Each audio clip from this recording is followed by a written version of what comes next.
Welcome back, guys.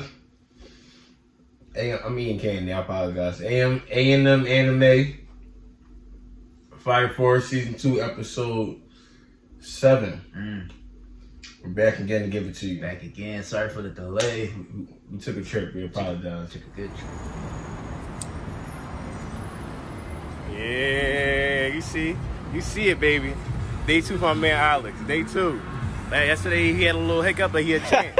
He's a champ. Little hiccup, he says. He is a champ. But we're here for you. So let's get into it. Yep. And make it to the Chinese Peninsula. Okay. It's a wasteland for the most part.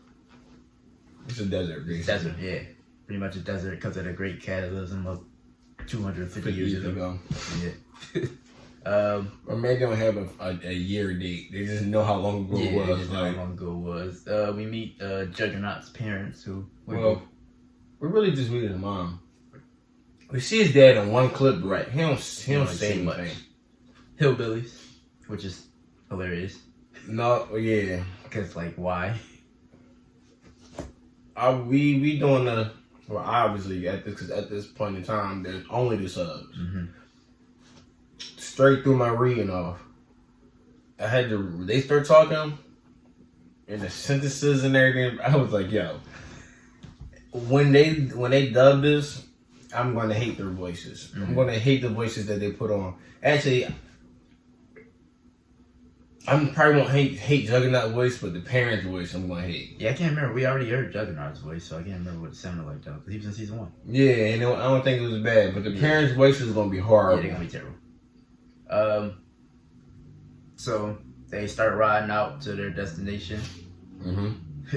Funny moment. You always got a funny part to the episode. They all basically got high off some gas. Yeah.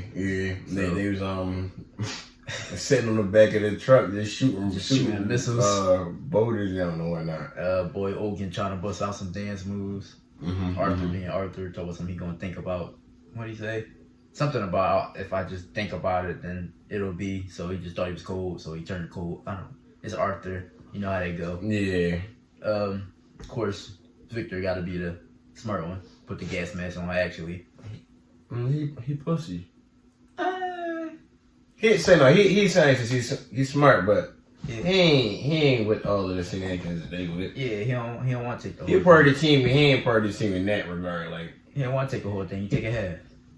All right, Drake. All right, Al. Yeah, right. That's in reference to me. Right. But then we get introduced to a new character. Well, while they riding, this stone snake situation, come out the ground. The stone snake is chasing this particular person, object, character, new character. It's chasing said new character. So the Fire Force characters catch wind and they they get alert. The snake hit the ground, they dodge, and then the new character, which is a animal, a mole, peeps the truck and kind of like hops on the back of it. Yeah. They like, oh, what you doing, bro? And he's basically pleading for them to save him. Yeah, because he said, yo, he chasing me. Like, yo, man, hold me down. So then we get some action. Arthur wasn't with it. Arthur's he was trying to throw him off the truck. Yeah, he said, no, cuz, get out of here. But, get the action, get to see the boy Ogun. Mr. Flamey Static Shot with the hoverboard. What exactly is his power? I don't know. He's turning flame into spears. They're like, you just keep saying spears. So, he even put the spears inside the hoverboard, and that's how it's moving. So, I don't know if he just turns all his flames into spears, which would be a little lame compared to everybody else on the truck. But I want to see more. I see more. Not a little lame compared to everybody on the truck. Says the guy who doesn't like Tamaki's power at all. Yeah, she's still trash. There will never be that bottom tier. Regardless, I mean, I'm pretty sure he can shapeshift his fire to more things than flames. It's just doing spears right now. Yeah, shapeshift his fire to more things than flames and more things than spears. I'm just assuming that's the most convenient thing for battle. Because if you can shape shift, I'm pretty sure your shape shifting skills wouldn't be limited to one object. They seem particularly powerful, so. Yeah. And he was ahead of the class, so I'm assuming that we're just scratching the surface. Yeah, I'm assuming he got something up his sleeve. I mean, the Fire Force powers they are giving them. Everyone's power is a little basic, but they're showing ways to extend and give everyone versatility with their power. So if he's supposed to be this strong dude, I'm pretty sure they ain't gonna leave him in the dump. Yeah, he got more. He only used the same attack over and over again. So.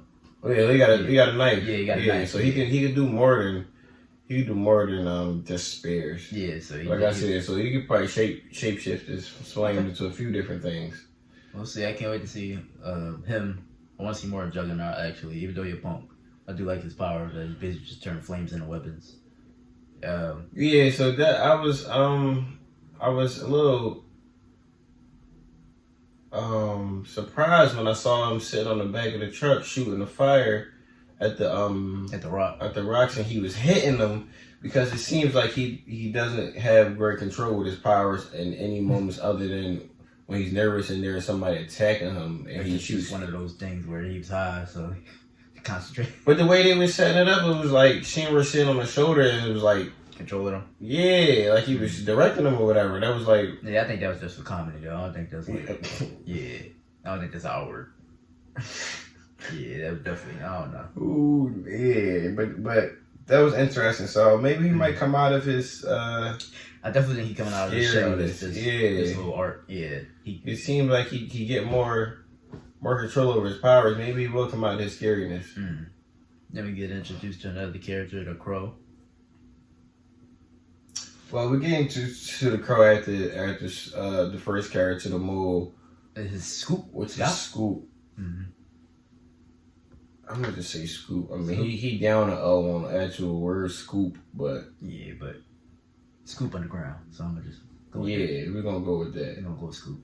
So he started explaining about the 250-year cataclysm and the Oasis, because they don't believe that this Oasis place exists. Like, why would it just be one place where all of these things is real, water, grass, all that. We in the desert. Right. Why would it be this one weird spot where all this stuff exists? They don't really believe him.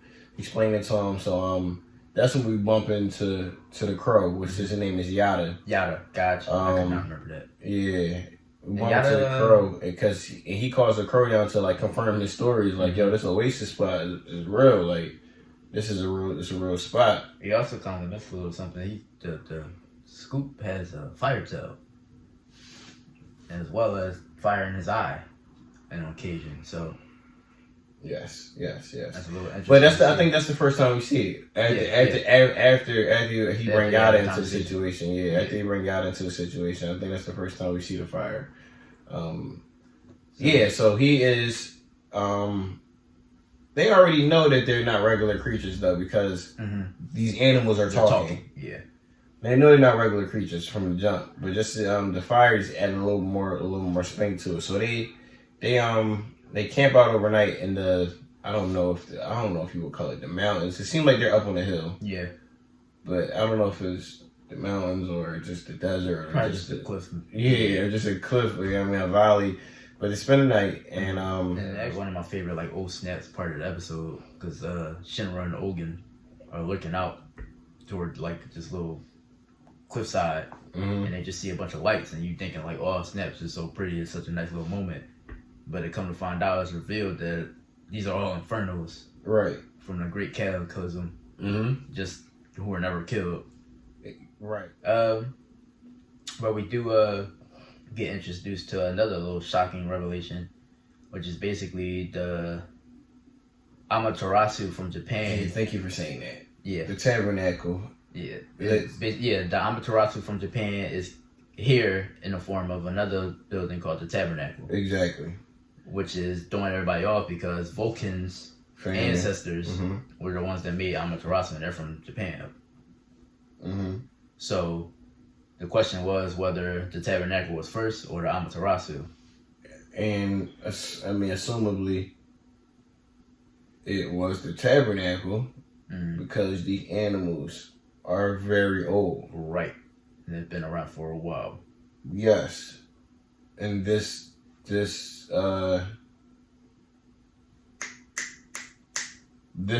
Tabernacle has been giving them life for over all these years. So it had to be there. It's giving life to the floors. All of that. So it had to be there. It had to be there well beyond, you know what I mean? They had to get there around that point. Actually, the Tabernacle was already there before that point. Right. The girl just repaired it. Yeah. She basically just repaired the Tabernacle. So it was there way before they even got there. So it had to be there first. Yeah, that'd be interesting. So who knew about it? So the Vulcan family got the same exact one. Like, no, I mean, it is a chance. The Amaterasu was bigger, right? It's just bigger. What they said. And that's neither here nor there because the Amaterasu is actually fueling a city. Right. This isn't fueling anything. This is literally growing life, basically. Exactly. So it's like, is the evangelist or those people or whoever, do they run deeper? How do they get this blueprint? Something that's clearly already made somewhere else. In a desolate location where nothing but infernos run. Right. Wrong. Yeah. A lot of like revelations was brought up in this episode. Questions. We kind of ended off with Shinra once again getting another Adola link. You know what's crazy about this last one? Well, it seemed like right before he had this Adola link with this mystery woman. Mystery he had it woman. Before with the other looking girl.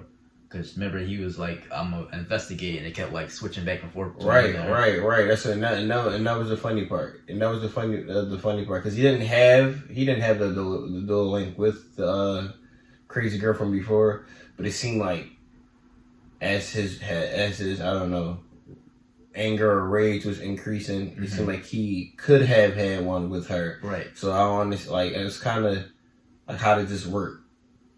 Yeah, how does this work? It seemed like when this rage get built up, here she is, and then somehow someone else was just able to speak to him and turn it away, like, right. And then we ended off with another who's telling him to protect the forest. Which is telling him to fight against the Infernos. Mm-hmm. So, but we don't know who these Adola link people. We don't know whose side they're on. Right. Yeah.